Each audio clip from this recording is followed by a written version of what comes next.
Hello guys, how are you all? Greeting from mister R. So guys, आज बात करेंगे हम बेसिकली कॉमन प्रॉब्लम जो भी एनुअल मेंबरशिप फी पे करते टाइम पे जो भी मेंबरशिप के लिए जो भी उनको प्रॉब्लम आती है उनके बिहा पे ये मैं दो चार क्वेश्चन हैं इंस्टीट्यूट ने दिया है इनकी वेबसाइट पे। और मैं पीपीटी का लिंक जो है डिस्क्रिप्शन में भी शेयर कर दूँगा।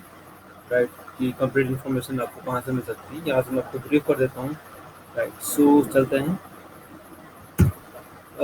सपोज जो है अभी कभी कभी क्या हो जाता है कि आपका मेंबरशिप फी पे हो जाता है, but when you are trying to pay COP fee, मतलब जो भी सर्टिफिकेट ऑफ प्रैक्टिस ले रखा है जिन्होंने, जो एम्प्लॉयमेंट में नहीं है, अगर वो मेंबरशिप फी पे करने के बाद उनको सीओपी फी पे भी करनी होती है। राइट, सो उस केस में क्या होता है, पहले आप अपनी मेंबरशिप फी पे करते हैं, देन सीओपी फी पे नहीं कर पाते हैं, आपको जो एरर आता है वो शो करता है कि membership fee has not been receive.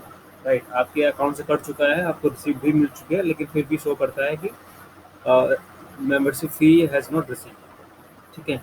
सो इसका मतलब ये है कि इंस्टीट्यूट ये बताता है कि आपको जो अमाउंट है जो आपने पेड किया है वो डायरेक्टली आपके डेटाबेस से सिंक्रोनाइज नहीं हुआ है, और बैंक के थ्रू यह सिंक्रोनाइज आईसीएसआई तक या फिर आपके डेटाबेस तक सिंक्रोनाइज नहीं हुआ है। ठीक है, ये जल्दी हो जाता है, बट कभी कभी जो है 24 to 48 आवर्स टाइम लगता है। राइट, तो एटलीस्ट अगर आपको ये सेम एरर आ रहा है तो आपको एटलीस्ट 48 आवर्स का वेट करना चाहिए।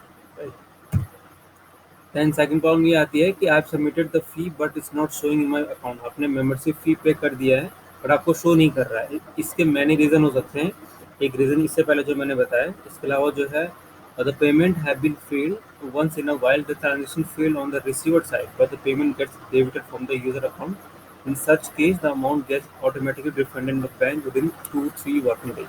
ठीक है, तो एक सिनेरियो जो पिछले वाला हो सकता है कि synchronize within 24 to 48 hours. दूसरा सिनेरियो ये हो सकता है कि पेमेंट फेल हो जाता है। ठीक है, आपके अकाउंट से अमाउंट डेबिट हो जाता है और आईसीआईसीआई तक वो कम्प्लीटली नहीं पहुंचता है।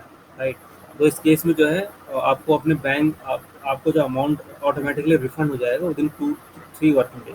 राइट, तो उस केस में आप देखेंगे कि आपको रिसीप्ट जनरेट नहीं हो पाएगी। आपका अमाउंट कट जाएगा लेकिन आप रिसीप्ट जनरेट नहीं कर पाएंगे। और आप बैंक से भी कॉन्टेक्ट कर सकते हैं। बैंक अगर एक कंफर्मेशन दे देता है कि आपका अमाउंट आईसीआईसीआई को पहुंच चुका है, देन आप कुछ एक्शन ले सकते हैं।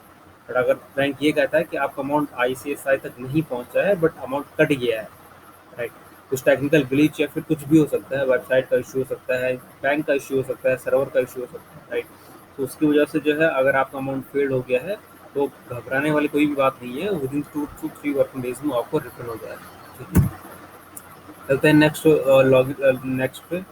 आई am stuck on the screen page, not able to proceed the payment या प्रोसीड पेमेंट। तो ये तीनों ऑप्शन हो सकते हैं कि आप स्टक हो गए हैं तो आप पेमेंट पेज पे या फिर पेमेंट प्रोसीड नहीं हो पा रहा है। तो इंस्टीट्यूट ने आपको थोड़ा गाइडेंस यहाँ पे दिया है कि आपको एनुअल मेंबरशिप फी में जाना है, आपको अपनी UDIN, PCH और इस सर्च एंड रिलेशन सेक्शन में जाना है, अपना पैन कार्ड आधार कार्ड अपडेट करना है, और आपकी प्रोफेशनल रजिस्ट्रेशन अपडेट, मतलब जितने भी डिटेल्स वहाँ पे दी गई हैं इन सबको आपको अपडेट करना है, और then click to the proceed to the payment. ठीक है, अगर आपका अकाउंट लॉगिन नहीं कर पा रहे हैं तो आपको ये ऑप्शन दिया गया है, फॉरगेट पासवर्ड करके।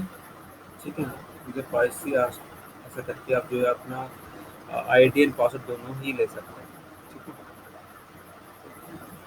है, user ID password forget password हो गया है, आपकी ईमेल ID पे आपको पासवर्ड मिल जाएगा। राइट, अगर नहीं है तो आप मेंबर्स टैब में जाकर आपका जो भी ACS हैं या फिर FCS हैं, राइट, तो पहला मेंबर हैं या फिर एसोसिएट मेंबर हैं, तो आप जो है डायरेक्टली भी पे कर सकते हैं, आपको अकाउंट लॉगिन करने की ज़रूरत नहीं पड़ती है। ये भी यहाँ पे बताया गया है। ठीक है, नेक्स्ट चलते हैं कंसेशनल पेमेंट में। ठीक है, तो a member who is of age of 70 year above then claim. तो अगर जो है 70 ईयर से ऊपर आपकी एज है तो आप 75% जो है कंसेशन आपकी पेमेंट फी में हो सकता है, चाहे आप एसोसिएट हैं या फिर फेलो हैं। ठीक है, फिजिकल हैंडीकैप मेंबर के लिए इंस्टीट्यूट ने ये सुविधा दी है कि in the manual membership fee submission of disable certificate issue by the complete authority. ठीक है, तो अगर मेंबरशिप फी पे करने में प्रॉब्लम आती है तो आपको डिसेबिलिटी सर्टिफिकेट इंस्टीट्यूट को देना होगा। मे बी आपके जो कंसेशन कम्प्लीटली माफ हो जाए, आपको दिया नहीं है, बताया नहीं है, बट मे बी हो सकता है।